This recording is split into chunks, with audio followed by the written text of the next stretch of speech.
아멘. 하나님은 오늘 우리의 믿음을 보시고 기뻐하시고 능력으로 언제나 함께 하실 것을 믿습니다. 지난 시간 우리는 베드로가 예수님 앞에서 자신은 죄인이다 고백하는 모습을 살펴보았습니다. 누가복음 5장 8절에 말씀을 했습니다. 시몬 베드로가 이를 보고 예수의 무릎 아래 엎드려 이르되 주여 나를 떠나소서 나는 죄인이로소이다 라고 말씀하는 본문을 우리는 어제 살펴보았습니다. 이 고백은 바로 내가 예수님을 감당할 수 없습니다. 나를 떠나십시오 라는 고백이었습니다. 그 고백을 들으신 예수님은 그래 네가 감당할 수 없으면 떠나라 라고 얘기하지 않으셨습니다.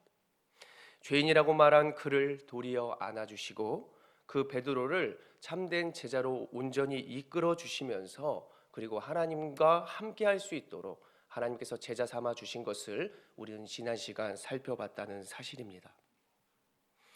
우리도 또한 마찬가지입니다. 우리의 연약함을 주님 앞에 고백하고 내가 주님을 감당할 수 없다는 그 겸손한 고백과 또 내가 죄인이지만 하나님과 함께 동행한다면 주님 할 수 있습니다 라는 그 고백이 앞으로의 우리의 능력이 될 줄로 믿으시기를 바랍니다. 12절을 보시면 한 나병 환자가 예수님 앞에 나왔습니다. 주여 원하시면 저를 깨끗하게 하실 수 있나이다 라고 말씀을 했습니다. 이런 한센병에 걸린 사람들은 그 당시 이스라엘 공동체에서 끊어져야만 했습니다. 한센병을 전염병을 전염시키는 병임과 동시에 그 병은 시체가 주는 부정함까지 함께했기 때문에 공동체에서 멀어지는 것은 물론이요 그 자체가 부정한 사람으로 여겨졌습니다. 그래서 나병 환자가 12절에 이렇게 말하는 것입니다. 고쳐주십시오 라고가 아니라 깨끗하게 하여 주십시오 라고 고백하는 모습을 우리는 발견하게 됩니다. 이런 나병에 대한 구약의 성경에서 보면은 이 나병은 하나님께 죄를 저지른 그러한 자들이 벌을 받았다고 여겨지고 있습니다. 그래서 결국 이 병도 하나님만 고칠 수 있다라고 많은 사람들이 알고 있었다는 것입니다. 열왕기서를 보면 수리아 사람 나아만 장군이 나오는 것을 우리는 살펴볼 수 있습니다. 그는 큰 용사임과 동시에 그는 나병 환자로 나타나 보여지고 있습니다. 아무리 큰 용사이고 세상에서 인정받는 자라고 할지라도 하나님의 도움 없이는 살 수 없는 존재다라고 하는 현실을 우리에게 알려주고 있습니다. 그는 결국 하나님의 선지자 엘리사를 만나게 되고 그 말에 순종함으로 하나님을 모르던 자가 나병에서 낫게 되며 도리어 하나님을 찬양하는 모습을 우리에게 보여주고 있습니다. 내가 이제 이스라엘 외에는 온 천하에 신이 없는 줄 아나이다 라고 고백을 하면서 하나님 외에 나병을 고칠 신이 없습니다 라고 고백하는 이방의 장군이 고백하는 그러한 고백을 우리는 살펴볼 수 있다는 사실이죠. 하나님을 모르던 자가 회복이 되었습니다. 그리고 그분을 유일한 신으로 고백한다는 것, 그것은 단지 그냥 병에서 고침을 받은 것이 아니라 내가 죄 사함을 받았다라고 하는 그러한 모습을 보여주고 있다는 사실입니다. 오늘 본문에서도 나병 환자의 부정한 몸에 예수님은 친히 부정이 되어주시고 몸을 만져주심으로 그를 깨끗하게 고쳐주십니다. 이런 예수님의 명성이 이제는 전국적으로 퍼지기 시작하는데 그 명성이 높아질수록 바리새인과 율법 교사들은 예수님을 시기하는 모습도 높아지고 있었다는 것을 우리는 성경을 통해 발견해 볼 수 있습니다. 가뜩이나 예수로 인하여 자신의 인기가 식어들고 그로 인하여 자신들은 한쪽으로 몰아지는 바리새인과 율법 교사들은 심기가 불편해져 갔다는 사실입니다. 그들의 모습은 도리어 사람들 앞에 율법 준수나 법칙들을 잘 지켜 보여주는 그러한 역할을 했을지는 몰라도 하나님을 향한 지속적인 사랑과 헌신과 능력은 부족했습니다. 그런데 도리어 예수님은 그 당시에 어떠하였나요? 17절에 말하기를 하나님의 능력이 그분과 함께하고 있었다라고 우리에게 성경은 말하고 있습니다. 예수를 믿는 오늘 우리에게도 하나님의 능력이 함께할 줄로 꼭 믿으시기를 바랍니다. 사람들과 병든 자들은 계속해서 예수님 앞에 나오고 있었습니다. 그리고 우리가 처음 말했던 나병 환자, 그것을 넘어서서 이제는 중풍병자까지 이 성경에 기록되고 있습니다. 친구들은 병든 자신의 친구가 안타까워서 믿음으로 결단하여 친구들의 과감한 행동을 우리는 볼 수 있습니다.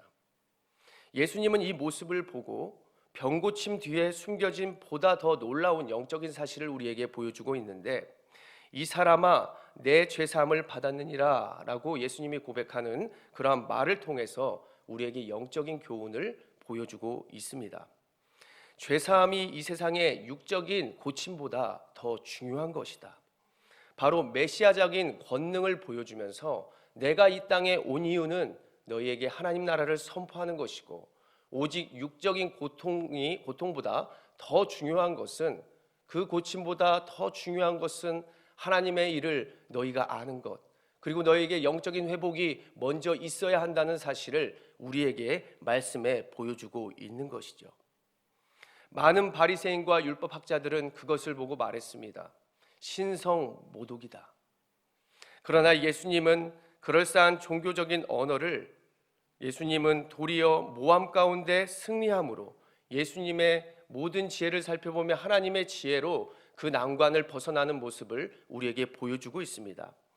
하나님의 관점에 있어서는 죄사함이나 병고침을 받았다는 그 모든 것이 함께 가는 것이 맞지 아니하냐. 영적인 것을 해결받는다면 육적인 것도 해결받을 수 있다라고 메시아적인 권능을 그들 앞에 보여주고 있습니다.